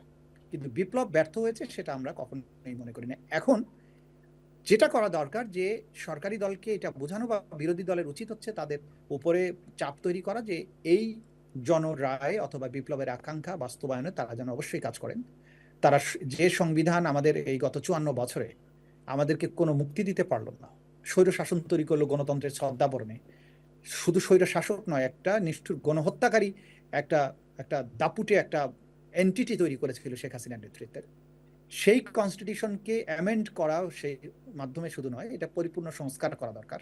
রাষ্ট্র ব্যবস্থার সংস্কার দরকার। প্রেসিডেন্ট, প্রধানমন্ত্রীর ক্ষমতা কি হবে, আমাদের সাথে জনগণের সাথে নাগরিকের সম্পর্ক কি হবে, এই জায়গাগুলো যে আকাঙ্ক্ষা নিয়ে এত কিছু করা হলো, যেখানে সরকারি দল সবাই পার্টিসিপেট করেছেন, তারা দীর্ঘ 17 বছরে আওয়ামী শাসনের সময় তারা নিজেরাও কিন্তু এই নির্যাতনের শিকার, তারা এই ঘটনার ভিকটিম। সুতরাং তারা যদি আজকে এই সংস্কারের প্রস্তাব এবং সংস্কারের প্রতি জনগণের যে রায়, এখান থেকে যদি ইউটার্ন করেন, তারা ইনফ্যাক্ট তাদের নিজের দলের কর্মী, বাংলাদেশের জনগণ, বিপ্লবে অংশগ্রহণকারী ছাত্র জনতা, শহীদ, এদের সবার সাথে কিন্তু আসলে বিট্রে করছেন। এইটা রাষ্ট্রের জন্য কখনোই ভালো হবে না। আমরা বরং যেটা বলতে চাই, বারবার বলছি যে এই জায়গা থেকে আপনাদের বেরিয়ে আসতে হবে। অবশ্যই রাষ্ট্র ব্যবস্থা সংস্কার করতে হবে। তা নাহলে আজকে আপনারা যারা ক্ষমতায় আছেন, কালকে তারা থাকবেন না, এটাই নিপাতনে সিদ্ধ। আজকে যারা বিরোধী দল আছেন তারাও পার্লামেন্টে না থাকতে পারেন। হাসিনার কথা তো আপনাদের উদাহরণ সামনে আছে। বিরোধী দল ছিল জাতীয় পার্টি, তারা অস্তিত্বহীন। আওয়ামী লীগ শুধু অস্তিত্বহীন না, তারা তাদের পুরো প্রধানমন্ত্রী, ক্যাবিনেট, পার্লামেন্ট, পুরো আওয়ামী লীগ, যুবলীগ, ছাত্রলীগ, স্বেচ্ছাসেবক লীগ, 11 দলের সমস্ত টপ লিডারশিপ বাংলাদেশ থেকে মাইগ্রেট করে পালিয়ে গেছে। তাদের সমর্থক, ম্যানেজিং কমিটির সভাপতি এবং ইমামরাও পালিয়ে গেছে। It's a great migration of A fascist party. এইরকম দৃশ্য চোখের সামনে থাকার পরে কারোরই ভাবা উচিত নয় যে ক্ষমতা চিরস্থায়ী। তো যেদিন আবারও আপনারা ক্ষমতায় থাকবেন না, সেদিন এই রাষ্ট্রটা থাকবে, এই জনগণ থাকবে, এই মানুষ থাকবে, আমাদের সন্তানেরা থাকবে। সেদিন যাতে আবারও শেখ হাসিনা যা করেছে সেরকম পরিস্থিতি তৈরি না হয়, সেজন্য সরকারকে অবশ্যই এই সংস্কার প্রস্তাবগুলো বাস্তবায়ন করতে হবে। রাষ্ট্র ব্যবস্থাকে এমন একটা পর্যায়ে নিতে হবে যেখান থেকে কখনোই আর জনগণকে হত্যা করার দুঃসাহস দেখাবে কোনো সরকার, এমন পরিস্থিতি আসবে না। সেটার জন্য মাথায় রাখতে হবে যে আপনি নিজেকে কেন কল্পনা করছেন, সেদিন তো আপনি বা আমরা সেদিন থাকবো না, অন্য কেউ থাকবে। তাহলে সেই দিনের জন্য আইনি পরিকাঠামো বা রাষ্ট্র সংস্কারের যে কাজটা করা উচিত, সেটা এই জাতির করে দেওয়া খুবই দরকার। সেই ব্যাপারে সরকারি দল যে সমস্ত যুক্তিতর্ক বা কূটতর্কের আশ্রয় নিচ্ছেন, সেই জায়গা থেকে তাদের বেরিয়ে আসা উচিত। অসংখ্য ধন্যবাদ তাজুল ভাই। আসলে এটি খুবই গুরুত্বপূর্ণ একটি বিষয় যে সরকারের আমরা দেখেছি যে আপনি যেটি বললেন যে সরকারের একটি ইভেন সরকার এবং বিরোধী দল মিলেও আমরা কিছুদিন আগে দেখেছি যে পার্লামেন্টে রাষ্ট্রপ্রধান এবং বিরোধী দলের প্রধান দুজন হ্যান্ডশেক করেছেন এবং তারা বিরোধী দলের প্রধানের নেতৃত্বে তার মন্ত্রী পরিষদের সদস্যদেরকে পাঠিয়েছেন সেখানে তার এলাকায় যে সমস্যাগুলো আছে এগুলো দেখার জন্যে। জুলাই বিপ্লবে যেই ঘটনাগুলো আপনি আপনার আইনের সময় বা আপনার প্রসিকিউশনের সময় আপনি যে বিষয়গুলোকে তুলে ধরেছেন, এই বিষয়গুলো তদন্ত করার জন্যে বা এই বিষয়গুলো সারেজমিনে দেখার জন্যে, এর অগ্রগতি দেখার জন্যে সংসদ থেকে কি এই ধরনের কোনো প্রিপারেশন নেওয়া দরকার ছিল কিনা, আপনি কিভাবে দেখেন বিষয়টিকে? হ্যাঁ, এটা যদিও সংসদ পরে গঠিত হয়েছে, কিন্তু আমি মনে করি যে সংসদীয় একটা কমিটি হতে পারে। আমরা যে সমস্ত জিনিস উদ্ঘাটন করেছি, গুম কমিশন যেসব জিনিস উদ্ঘাটন করেছেন, সেগুলো আমাদের মাননীয় সংসদ সদস্যগণ যদি নিজেরা গিয়ে দেখেন এবং তারা এগুলো উপলব্ধি করেন, তাহলে অবশ্যই ভালো হবে এবং তারা তখন বুঝতে পারবেন যে আসলে তাদের দায়িত্বটা কি। কারণ এই জাতি কি ট্রমার মধ্য দিয়ে অথবা কি কঠিন সময় পার হয়ে এসেছে এবং সেটা অতিক্রম করার ক্ষেত্রে আমাদের তরুণেরা আহ, কি আত্মদানটা করেছে, কি স্যাক্রিফাইসটা করেছে, এটা অবশ্যই পার্লামেন্টের পক্ষ থেকে একটা কমিটি যদি এগুলো দেখতে আসেন, জুলাইয়ের যে সমস্ত ঘটনাস্থল, জুলাইয়ের সাথে রিলেটেড যা কিছু ঘটেছে সেগুলো, এবং গুমের সাথে যে সমস্ত জলজান্ত প্রমাণ যেগুলো রয়েছে, যেগুলো প্রফেসর ডক্টর ইউনূস সাহেব দেখতে গিয়েছিলেন, সেগুলো ওনারা দেখতে আসা উচিত। তাহলে তাদের পক্ষে পার্লামেন্টে দাঁড়িয়ে কোনো আইন প্রণয়ন করার সময় তাদের মাথায় এটা আসবে যে আমরা আসলে বাংলাদেশটাকে কি অবস্থায় পেয়েছি, আমাদের আসলে কি করা উচিত। তাজুল ভাই, আরেকটা বিষয় যেটি জানার ছিল সেটি হচ্ছে যে আপনারা যেই মিডিয়ার আপনারা যে তথ্যগুলো সেই সময় উদ্ঘাটন করেছেন, আদালতের সামনে পেশ করেছেন, এই তথ্যগুলো কি আসলে মিডিয়াকে দেওয়া সম্ভব কিনা, বা সেই ক্ষেত্রে কোনো রুলস রেগুলেশন আছে কিনা, অথবা তাদেরকে দিয়ে এই বিষয়গুলো জাতির সামনে তুলে ধরার জন্য আরও ব্যবস্থা নেওয়ার কোনো প্রক্রিয়া আছে কিনা সেখানে? কিছু জিনিস আছে, যেমন ধরুন যে আদালতে যে প্রমাণটা উপস্থাপন করতে হবে সেগুলোর চেইন অফ কাস্টডি অক্ষুণ্ণ রাখার স্বার্থে বিচারার্থে সবকিছু কিন্তু মিডিয়ার সামনে হয়তো লিক করা যাবে না, কিন্তু কিছু জিনিস আছে যেগুলো অলরেডি ধরেন যে বিচারের আদালতে যেগুলো সাবমিট হয়ে গেছে, যেগুলো ভিত্তিতে রায় হয়ে গেছে, সেগুলো তো এখন পাবলিক ডকুমেন্ট, সেগুলো তো জনগণ জানে না। যেমন আয়নাঘরের সাথে রিলেটেড যে সমস্ত বিষয় ইতিমধ্যে প্রকাশিত হয়ে গেছে, যেগুলো সাক্ষ্য প্রমাণ হিসেবে গৃহীত হয়ে গেছে, সেগুলো আপনি তো অবশ্যই পাবলিক করা সম্ভব।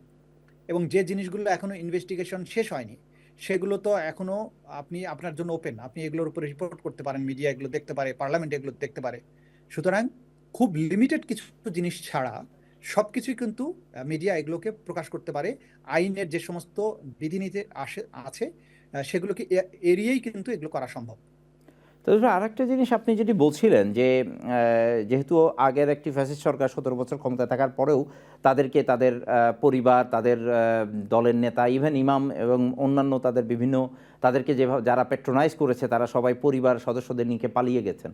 সমস্যা হচ্ছে যে আমাদের আমরা যারা প্রবাসে বাস করি তারা যে জিনিসগুলো দেখছি সেটি হচ্ছে যে এই প্রবাসে আমরা দেখছি যে সবচেয়ে পশ এলাকায় যারা বাস করে ওই শ্রেণী যারা দেশ থেকে লুটে এনে এখানে তারা তাদের পরিবার নিয়ে আছেন, যারা আসলে কখনোই বাংলাদেশের কোনো বাস্তব পরিস্থিতির মুখোমুখি হতে হন না। এবং আমরা প্রবাসে যারা আছি তারা দেখছি যে যারা বাংলাদেশ থেকে লুটে এনেছিল তারা এখানে এসে যেভাবে চারিপাশে আমাদের সমাজকে কুলুষিত করছে, বাঙালি কমিউনিটিকে, সেখানে তারা ব্যবসা বাণিজ্য সব কিছু কন্ট্রোল করছে, যেহেতু তাদের কাছে অবৈধ পয়সা আছে অনেক, এবং তারা এটিকে এখানে কাজে লাগিয়ে ব্যবসা করে তারা সমাজের মানে তাদের মধ্যে রিগ্রেটনেস নাই। তো এইরকম পরিস্থিতিতে আসলে এই টাকাগুলো উদ্ধার অথবা এদের শাস্তিমূলক ব্যবস্থা, কিন্তু তারা তো যারা পরিবার সহ আত্মীয় স্বজন সহ যারা ভেঙে গেছেন তারা বিদেশে এসে যথারীতি বাহাদুরি করছেন, আবার একসময় তারা আশা করছেন দেশে যদি পরিবর্তিত পরিস্থিতি হয় তারা আবার যে দেশে কন্ট্রোল নেবেন। এই চর্চা থাকার কারণে যে মানুষগুলো এখনও অন্যায়ের মধ্যে ধাবিত আছে, যাদের কাছে এটা শিক্ষার ছিল, যারা যারা এখান থেকে শিক্ষা নেওয়ার ছিল, তারা নিচ্ছেন না। ইভেন তারাও অনেকে আমরা দেখছি যে প্রবাসে আছেন, বাংলাদেশে গেছেন, সরকারের বিভিন্ন বড় বড় দায়িত্বে আছেন, তাদের পরিবারবর্গ সব আগের মতোই, গত 17 বছর তারা দেশে যেতে পারেননি, তারা সব সেট আপ এখানে রেডি করে রেখে গেছেন, তাদের সবাই এখানে আছে, তারা শুধু নিজেরা ব্যক্তিগতভাবে দেশে গিয়ে কাজ করছেন এবং সেখান থেকে অর্থ পাঠিয়ে এখানে তারা ঈদ উদযাপন করছে। ঈদের সময় তারা দেশে পরিবার না নিয়ে গিয়ে বরং তারা এখানে এসে তাদের সাথে ঈদ আনন্দ উপভোগ করছে, তাদের যে অর্থনৈতিক স্বাচ্ছন্দ্যতা এসছে সেগুলো তারা উদযাপন করছে। তো এই পরিস্থিতি চলতে থাকলে আসলে ভবিষ্যৎ বাংলাদেশের মানে ভবিষ্যৎ কোথায়, বাংলাদেশের আগামীর ভবিষ্যৎটা কোথায় আপনি দেখছেন? দেখুন, আসলে এই জিনিসগুলোকে বন্ধ করতে হবে এবং করার জন্যই কিন্তু জুলাই বিপ্লব, যেটা বলা হয় ট্রানজিশনাল জাস্টিস। আমি সব জায়গায় এই কথাটা বলার চেষ্টা করছি যে এগুলো বন্ধ হবে তখনই যদি আপনি 5টা কাজ করেন। একটা হচ্ছে যে এই ট্রানজিশনাল জাস্টিসের 5টা শর্ত আছে। একটা হচ্ছে ক্রিমিনাল প্রসিকিউশন, যে যারা এগুলো করেছে তাদের প্রত্যেকেই ফৌজদারি বিচারের আওতায় নিয়ে এসে তাদের যারা টপ কমান্ডার্স এবং যারা মেইন পারপিট্রেটর তাদের প্রাপ্য যে শাস্তিতে সেটাকে বুঝিয়ে দেয়া আদালতের মাধ্যমে। দ্বিতীয়টা হচ্ছে ট্রুথ, যে এই বাংলাদেশে জুলাই আগস্টের হত্যাকাণ্ড, বাংলাদেশে অর্থনৈতিক যে সমস্ত যে লুটপাট হয়েছে এবং গুম, বিচার বহির্ভূত হত্যাকাণ্ড, আয়নাঘর, এই যা কিছু হয়েছে এগুলো একটা ট্রুথ কমিশনের মতো করে, যেটার প্রধান কাজটা কিন্তু জাতিসংঘ করে দিয়েছে বাংলাদেশের জুলাই আগস্টের সময়ে। জুলাই গণহত্যার সমস্ত তথ্য প্রমাণাদি জাতিসংঘ তার তদন্তের মাধ্যমে তুলে এনেছেন। এটা জুলাই আগস্টের জন্য যথেষ্ট, কিন্তু গুমের বা 17 বছরের এক্সট্রা জুডিশিয়াল কিলিং এর ব্যাপারে, আয়নাঘর এবং মানুষকে যেভাবে মারা হয়েছে, যে কথাগুলো একটু আগে আপনাকে আমি বললাম, সেগুলোর ব্যাপারে একটা ট্রুথ কমিশনের মাধ্যমে যে কারা বাংলাদেশে এই ধরনের মানবতা বিরোধী অপরাধ করেছে, কি প্রক্রিয়ায় করেছে, কোন কোন ব্যক্তি এর সাথে জড়িত, তাদের গ্র্যাভিটি কি, এইটাকে ট্রুথ আকারে কমিশন করে এটা লিপিবদ্ধ করা, সেটা ডকুমেন্ট আকারে জনগণের কাছে ওপেন করা, এটা সেকেন্ড কাজ। থার্ড কাজ হচ্ছে যারা এই অপরাধগুলোর কারণে ক্ষতিগ্রস্ত হয়েছেন, ভিকটিম, সেই ভিকটিম পরিবারগুলোকে ক্ষতিপূরণ দেয়া এবং তাদের প্রপার পুনর্বাসনের ব্যবস্থা করা। এগুলো অনেক লম্বা করে বলা যাবে পুনর্বাসন বলতে কি বোঝায়, ক্ষতিপূরণটা কতটুকু দেওয়া উচিত। এখনো দেখুন বাংলাদেশের জুলাইয়ের বিপ্লবীরা বিভিন্ন জায়গায় হসপিটালে কাটাচ্ছেন, হাত নাই, পা নাই, চোখ নাই, সারা শরীরে 200, 300, 400, 600 পর্যন্ত বুলেট এবং পেলেটস আছে তাদের শরীরে। তাদের জন্য রাষ্ট্র কিছু চিকিৎসা দেয়া ছাড়া আর কি করেছে? তাদের পরিবারকে রেপারেশন দেয়া, তাদেরকে চিকিৎসার ব্যবস্থা করা। সমাজে তারা তো আমাদের হিরোজ। এই হিরো যারা রক্ত এবং তাদের জীবনের সবকিছুর বিনিময়ে আমাদেরকে মুক্ত করলো, রাষ্ট্রকে তাদের পরিপূর্ণ দায়িত্ব গ্রহণ করা উচিত। এই ক্ষতিপূরণের ব্যবস্থাটা করা, এটা আরেকটা পর্ব। এরপরে হচ্ছে যে আপনার এই স্মৃতি সংরক্ষণ করা আছে। এই যে জুলাই জাদুঘর আছে সেটাকে ওপেন না করা, এবং এই জুলাইয়ের শহীদদের বিভিন্ন জায়গায় যে যেখানে যার স্যাক্রিফাইস আছে, এই সবগুলো, এই 1400 শহীদের 1400 আলাদা স্টোরি আছে, আলাদা মহাকাব্য আছে। প্রত্যেকটিকে ঘটনাকে তুলে আনা এবং ইতিহাসের অংশ করে সেগুলো সংরক্ষণ করা, সেগুলো ইতিহাস বইয়ে, শ্বেতপত্র, পত্রপত্রিকা, ডকুমেন্টারি, ফিল্ম, যা কিছু আছে, কবিতা, সমস্ত জায়গায় এগুলোকে অমর করে রাখা। এবং এই যে কয়েকটা কাজ আমি বললাম যে ট্রানজিশনাল জাস্টিসের জন্য, এই কাজগুলো কিন্তু বাংলাদেশে এখনো সম্পন্ন করা হয়নি। যে কারণে আপনি এই কাজগুলো করেননি বলেই আজকে তারা কিন্তু ফিরে আসার দুঃসাহস দেখাচ্ছে, তারা নানান কথাবার্তা বলছে। এই কাজগুলো যখন আপনি করবেন তখন কিন্তু তারা এই দুঃসাহসটা আর দেখাবে না। সুতরাং ট্রানজিশনাল জাস্টিসের সাথে যে বিষয়গুলো জড়িত, এই কাজগুলো আমাদেরকে করতে হবে। তাহলে বিদেশ থেকে যারা হুঙ্কার দেয় এবং বিদেশে যারা এখনো টাকা পয়সা জমিয়ে রেখে অবৈধ টাকা আবার বলে যে আমরা বাংলাদেশে ঢুকবো, এদের এই গর্জনগুলো কিন্তু বন্ধ হয়ে যাবে। রাষ্ট্রকে বুঝতে হবে যে আমরা কিন্তু আমাদের মূল্যবান সময়টা চলে যাচ্ছে। একটা সার্টেন সময়ের পরে মানুষের মধ্যে সরকারের ব্যাপারে যে মধু চন্দ্রিমা বলে, যে সরকারকে একটা ব্রিদিং স্পেস প্রথম দিকে মানুষ যেটা দেয়, একটা সময় হার্ড ট্রুথ এটা সামনে এসে দাঁড়াবে, তখন মানুষ কিন্তু ক্ষিপ্ত হবে। এবং যে একটা জলযন্ত্র বিপ্লবের পরে মানুষ কিন্তু বিপ্লবের স্পিরিটের মধ্যে অবস্থান করছে, এই মানুষ যখন দেখবে যে তার স্বপ্নকে আসলে ভেঙে দেওয়া হয়েছে বা কেড়ে নেওয়া হয়েছে, তখন কিন্তু তারা আবার ফুঁসে উঠবে, এবং সেটা কিন্তু কোনো সরকারের জন্যই এটা ভালো দিক নয়। তা আমরা নিশ্চয়ই চাইবো না বাংলাদেশের এই মুহূর্তে যে শাসন ক্ষমতার যে স্বর্ণালী সময়টা যাচ্ছে, স্বর্ণালী সময়টা এই অর্থে যে বাংলাদেশের সরকারি দল এবং বিরোধী দল দুটো দলই তারা চায় যে বাংলাদেশ আধিপত্যবাদ মুক্ত, স্বৈরশাসন মুক্তভাবে চলুক। তারা চায় বাংলাদেশের জনগণ তার অধিকার ফিরে পাক। বিরোধী দল সরকারি দলের সমালোচনা করবে, তাদের জন্য বিভিন্ন প্রতিদ্বন্দ্বিতা করবে, এটা সত্য। কিন্তু এটাও সত্য যে বর্তমান বিরোধী দলে যারা আছেন তারা কিন্তু কেউই চান না যে নির্বাচিত সরকার তাদেরকে ক্ষমতার থেকে হাসিনার মতো টেনে হিস্ট্রে নামানো হোক, অথবা তারা ক্ষমতার পরিপূর্ণ মেয়াদ যাতে পূর্ণ করতে না পারে, এই ধরনের আকাঙ্ক্ষা তাদের মধ্যে নেই বা চিন্তাও তাদের মধ্যে নেই। একটা সরকারি দল যখন নিশ্চিত থাকে যে বিরোধী দল কখনোই তার পতন চায় না, বরং তার গঠনমূলক সমালোচনার মাধ্যমে রাষ্ট্রটাকে সামনে এগিয়ে নিতে চায়, একটা সরকারের জন্য এর চেয়ে অনুকূল সময় আর কি হতে পারে? আপনি এই জিনিসটা বুঝতে পারলে সরকারি দল নিশ্চয়ই তাদের আত্ম উপলব্ধি করবেন যে বাংলাদেশ তার ইতিহাসের সবচেয়ে স্বর্ণালী সময়। অতীতে কখনো পার্লামেন্ট কার্যকর করা যায়নি, কার্যকরী হয়নি, বিরোধী দলকে কোনো কথাই বলতে দেওয়া হয়নি, ওয়াকআউট করেছে, বয়কট করেছে, একতরফাভাবে পার্লামেন্ট চলেছে, পার্লামেন্টে হাসিনার বন্দনা করে নাচ গান হয়েছে, নাচটা হওয়া বাকি ছিল, গান হয়েছে, স্তুতি বন্দনা হয়েছে। সেই জায়গা থেকে পার্লামেন্ট একটা কার্যকর পার্লামেন্টের জায়গায় এসছে, বিরোধী দল পার্টিসিপেট করছে, দুই দল মিলে ঐক্যবদ্ধভাবে সিদ্ধান্ত নিতে পারছে, সরকারের ভালো কাজ হলে সেখানে বিরোধী দল পরিপূর্ণ সাপোর্ট দিচ্ছে। বাংলাদেশের 54 বছরে তো এই ইতিহাস দেখা যায়নি। সুতরাং বাংলাদেশের জন্য এটা স্বর্ণালী সময়, কিন্তু পাশাপাশি মনে রাখতে হবে এই স্বর্ণালী সময় থাকবে না যদি আপনি বিপ্লবের আকাঙ্ক্ষার বিপরীতে চলতে শুরু করেন। এই কারণে বিপ্লবের আকাঙ্ক্ষা অনুযায়ী যদি চলেন, তাহলে সরকারি দল যেমন অনাকাঙ্ক্ষিতভাবে ক্ষমতা হারানোর ভয় থাকবে না, এবং বিরোধী দলও তখন রিপ্রেশন, অপারেশন এগুলো শিকার হবে না, এবং রাষ্ট্র এবং জনগণ যেভাবে আপনারা যারা গ্রেট ব্রিটেনে আছেন বা আপনারা যে ওয়েলফেয়ার স্টেট দেখছেন, আমরাও তো চাই বাংলাদেশ সেরকম একটা ওয়েলফেয়ার স্টেট হোক। এখানে ক্ষমতার জন্য বন্দুক যুদ্ধ না হোক, এখানে ক্ষমতার জন্য মানুষকে বিদেশে পালিয়ে যেতে না হোক, ক্ষমতার জন্য আয়নাঘর তৈরি না হোক, মানুষকে এক্সট্রা জুডিশিয়ালি কিল করা না হোক। আমাদের নাগরিকরা প্রধানমন্ত্রীর যে কোনো বক্তব্যকে চ্যালেঞ্জ করুক, কথা বলুক, তার ভয়েস অবশ্যই রাষ্ট্র শুনবে। এই যে একটা পরিবেশ, রাষ্ট্রের সাথে জনগণের যে সম্পর্ক হবার কথা, সেই পরিবেশ ফিরিয়ে আসুক। এই কাজগুলো সরকার এবং বিরোধী দল মিলে পার্লামেন্টে করুক, সেই অনুকূল পরিবেশ বিরাজমান। কিন্তু মনে রাখবেন যে সরকারি দল এবং বিরোধী দল সবাই যদি এই সুযোগের গুরুত্ব বুঝতে না পারেন এবং এটার কার্যকর সুফল তারা আর ঘরে তুলতে না পারেন বা এটাকে বাস্তবায়ন করতে না পারেন, তাহলে প্রত্যেকেরই কিন্তু একই পরিণতি হবে।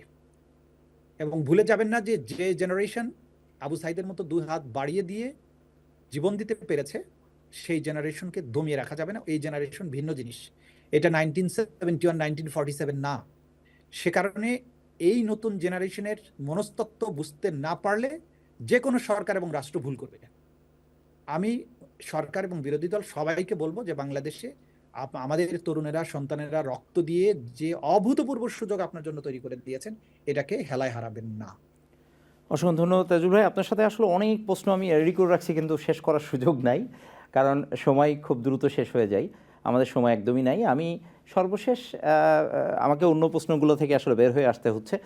আমি সর্বশেষ যে বিষয়টি আপনার কাছে জানতে চাই সেটি হচ্ছে যে আমরা জানি যে প্রধানমন্ত্রী নিজেও ভিকটিমের শিকার, ওনার উপরে যে ধরনের টর্চার করা হয়েছিল, যে কারণে ওনাকে দীর্ঘ বছর চিকিৎসায় থাকতে হয়েছে, উনি এই উপলব্ধিগুলো বুঝবেন। সর্বোপরি বাংলাদেশে যে কালচারটা আছে, এই যে কিছু হলেই পুলিশ বাহিনী দিয়ে গুলি করে, মানে প্রথম দিকে আপনি খেয়াল আছে কিনা যে এই আওয়ামী লীগ সরকার আসার পরেই গুলি করে পঙ্গুত্ব বরণের একটা কালচার চালু হয়েছিল, গুলি করতে পায়ে, মাথার উপরে গুলি করা নিষেধ ছিল, একটা ইনস্ট্রাকশন ছিল এরকম যাতে হসপিটালে থাকে। কিন্তু এইটা যে জাতির জন্য একটা বিরাট বার্ডেন, যেটা 24শে জুলাইয়ের আহতরা এখনও পর্যন্ত, এরা সুস্থ সবল ছিল, এরা মেধাবী ছিল, এরা বিভিন্ন কিছু করে জাতিকে আগিয়ে নিত, সেখানে তারা আজকে জাতির বার্ডেন হয়ে গেছে। তো এই জায়গাতে বসে আপনি আসলে এই জুলাই অভ্যুত্থানের জন্য কি আশার বাণী দিতে চান, যারা ত্যাগ করলো, যারা কুরবানি করলো, যারা নিজেদের জীবন উৎসর্গ করলো, আজকে বাংলাদেশ যেখানে দাঁড়িয়ে আছে, সেখানে দাঁড়িয়ে থেকে আসলে বাংলাদেশের কাছে এই মানুষগুলোর প্রত্যাশা, যারা এখনও বিছানায় কাতরাচ্ছে, এদের মানুষগুলোর প্রত্যাশা কি হতে পারে, এবং আপনি আপনার দৃষ্টিভঙ্গি থেকে কিভাবে দেখছেন আগামীর বাংলাদেশকে, আমাকে যদি সংক্ষেপে শেষ করে একটু বলে দেন। দেখুন, জুলাইয়ের শহীদ এবং আহতদের প্রত্যাশা কি সেটা তো আমরা এতক্ষণ বলেছি, যে তারা যে বাংলাদেশটা দেখতে চেয়েছেন সেই ভীতিমুক্ত বাংলাদেশ। তাদেরকে তৃতীয় শ্রেণীর নাগরিক বলা হবে না, তাদেরকে রাজাকার বলা হবে না, তাদের অধিকার রক্ষা করা হবে, তাদের ভয়েস শোনা হবে, পার্লামেন্টে অথবা প্রধানমন্ত্রী হওয়ার জন্য কোনো বিশেষ পরিবারের সদস্য হবে না, যে কোনো একজন সাধারণ নাগরিকের সন্তান, রিকশাওয়ালার সন্তানও প্রধানমন্ত্রী হতে পারবেন, এমন একটা পরিবেশ থাকতে হবে। এই আহতরা যারা কাতরাচ্ছেন তারা এমন বাংলাদেশ দেখতে চান, এবং সেটারই প্রাথমিক স্টেপস হচ্ছে যে জুলাই সনদের বাস্তবায়ন, গণভোটের রায়ের বাস্তবায়নের মধ্য দিয়ে বাংলাদেশ নামক রাষ্ট্র সঠিক লাইনে চলতে শুরু করবে। সেই জায়গাটা বাস্তবায়ন অবশ্যই শুরু করতে হবে, এবং সেটা সরকারি দল, বিরোধী দল তারা করবেন বলে আমরা এখনো বিশ্বাস করি। সুতরাং সেটাই আশার দিক, যে আমরা অন্তত স্বৈর শাসনকে হটিয়েছি বাংলাদেশে, অন্তত এখন আর ক্রসফায়ার এবং গুলি করার সংস্কৃতি নেই। কিন্তু রাষ্ট্র সংস্কার করা, রাষ্ট্রকে একটা প্রপার জায়গায় নিয়ে যাওয়ার যে একটা লম্বা জার্নি, সেই জার্নিটা শুরু হয়েছে। তরুণেরা যেহেতু এইটার ব্যাপারে জেগে আছেন, এবং এই তরুণেরা প্রতিদিন কিন্তু আমাদেরকে, আমাদের পার্লামেন্ট, আমাদের রাষ্ট্র সরকারকে তারা মনিটর করছেন, তারা প্রতিনিয়ত জেগে থাকলে সরকার এবং রাষ্ট্র এটা করতে বাধ্য হবেন। এবং নিশ্চয়ই আমরা বাংলাদেশ, যে আমাদের শহীদদের যে স্বপ্নের বাংলাদেশ, আমাদের আহত যারা বেঁচে আছেন এখনো, তারা যে বাংলাদেশের স্বপ্ন দেখেছেন, সেই বাংলাদেশের দিকে অবশ্যই ধাবিত হবে। ভুল ত্রুটি ইতিমধ্যে যা হয়েছে আমি মনে করি সেগুলো শুধরে ওঠার সুযোগ আছে। বাট আমি সবসময় আশাবাদী মানুষ, আশা করি সরকারও বুঝবেন এবং আমাদের পার্লামেন্টের বিজ্ঞ সদস্যরা তারা বুঝবেন, সরকারে যারা আছেন তারা বুঝবেন। ইনশাল্লাহ বাংলাদেশ অবশ্যই তার সঠিক রাস্তাটা খুঁজে পাবে। অসংখ্য ধন্যবাদ তাজুল ভাই আমাদের সাথে যোগ দেওয়ার জন্য এবং আমাদের সাথে থাকার জন্য। আমাদের আসলে সময় খুব সংক্ষিপ্ত। সর্বশেষ আপনাকে জানতে চাই, আপনি কি ভবিষ্যতে মেম্বার অফ পার্লামেন্ট হওয়ার ইচ্ছা পোষণ করেন কিনা? এটা এখনো ভাবিনি, বাট সামনে হতেও পারে। আমি হয়তো আগামী যদি সুযোগ আসে কখনো, তখন পার্লামেন্টে নিশ্চয়ই চাইবো যে পার্লামেন্টে আমাদের শহীদেরা যে স্বপ্ন দেখেছিলেন সেগুলো বাস্তবায়নের জন্য যারা গিয়েছেন পার্লামেন্টে, তাদের সাথে কাজ করে যদি আমি শহীদদের স্বপ্নের বাস্তবায়নের জন্য রোল প্লে করতে পারি, নিশ্চয়ই সেটা আমার জন্য সুখের ব্যাপার হবে। আগামীতে এরকম ভূমিকা আমাকে দেখতেও পারেন, দেখা যাক, সেটা সামনের দিনগুলো তার উত্তর দেবে। অসংখ্য ধন্যবাদ আমাদের সাথে থাকার জন্য। সম্মানিত দর্শক, আপনারা দেখছিলেন আগামীর বাংলাদেশ। আমরা কথা বলছিলাম বাংলাদেশের সুপ্রিম কোর্টের সিনিয়র অ্যাডভোকেট তাজুল ইসলামের সাথে, যিনি সাবেক চিফ প্রসিকিউটর ছিলেন। আমরা শুনছিলাম যে জুলাই বিপ্লবের যে ত্যাগ, মানুষের যেই গল্প, যেই প্যাথেটিক ঘটনাগুলা, যেগুলি আসলে মানে শুনলেও নিজেকে স্থির রাখা খুব কষ্টকর একটি ব্যাপার। এমনই অনেক লোমহর্ষকর ঘটনার প্রত্যক্ষ করেছেন যিনি, ঘটনার পরবর্তীতে এগুলো তদন্ত করতে গিয়ে এই ঘটনার নেপথ্যের কাহিনীগুলো জানার চেষ্টা করেছেন এবং জাতির সামনে তুলে ধরার চেষ্টা করেছেন বিভিন্নভাবে, কোর্টের মাধ্যমে এবং বাইরে তার নিজস্ব বক্তব্যের মাধ্যমে। তেমনই একজন বিশেষ মানুষ তাজুল ভাইকে আমরা পেয়েছিলাম আজকে কথা বলার জন্য। আমরা আশা করব যে তাজুল ভাইয়ের কথাটির সাথে সুর মিলে আমরা বলতে চাই, আগামীর বাংলাদেশ শহীদদের এবং যে আহত 24 এবং সারা বাংলাদেশের যে গত 17 বছর নির্যাতিত গুমের শিকার যে মানুষগুলো আছেন, যে পরিবারগুলো আছেন, তাদের স্বপ্নের যে বাংলাদেশ বিনির্মাণে মানুষ আবু সাইদের মতো দুহাত প্রসারিত করে গুলির সামনে বুক পেতে দিয়েছিলেন, এই মানুষের বাংলাদেশ যেন একটি সুন্দর এবং বাসযোগ্য বাংলাদেশ হয়। এবং উনি বলেছেন যে আমরা যারা প্রবাসী থাকি, যারা ওয়েলফেয়ার কান্ট্রিতে বাস করি, যে সুযোগ সুবিধা আমরা এখানে ভোগ করি, বিশেষ করে বর্তমানে আমাদের প্রধানমন্ত্রী যিনি আছেন, তিনিও এই ওয়েলফেয়ার কান্ট্রির সুযোগ সুবিধাতে 17 বছর থেকে গেছেন। ওনার যতদূর সম্ভব সর্বোচ্চ চিকিৎসার ব্যবস্থা উনি এখানে পেয়েছেন এবং উনি এই দেশের পরিবেশ, এই দেশের রাজনীতি, এই দেশের সামাজিক অবস্থা সব দেখে গেছেন। আমরা আশা করব যে এই ধরনের মানুষগুলো বাংলাদেশে যারা দায়িত্ব পালন করছেন, তারা বাংলাদেশকে সুন্দর একটি কাঠামোগত সুন্দর একটি রাষ্ট্রে বিনির্মাণে সহযোগিতা করবেন এবং তাদের ত্যাগ তিতিক্ষা দিয়ে বাংলাদেশকে এমন একটি রাষ্ট্র তৈরি করবেন যাতে তাদেরকে আর বিদেশে এসে বাস করতে না হয়, তারা যাতে তাদের পরিবার নিয়ে বাংলাদেশে গিয়ে বাংলাদেশের শ্যামল ছায় নিজেদেরকে নিয়ে সুন্দরভাবে বাস করতে পারেন, স্বাধীনভাবে বাস করতে পারেন এবং নিরাপত্তার সাথে বাস করতে পারেন। তেমনই বাংলাদেশ আমাদের প্রত্যাশা। আমাদের সাথে থাকার জন্য অসংখ্য ধন্যবাদ। আমরা আজকের মতো এখানে শেষ করছি। আগামীতে আরও কোনো প্রোগ্রাম নিয়ে আপনাদের সামনে হাজির হব। সে পর্যন্ত আমাদের সাথেই থাকবেন, টিভি ওয়ানের সাথে থাকবেন। আসসালামু আলাইকুম ওয়া রাহমাতুল্লাহ।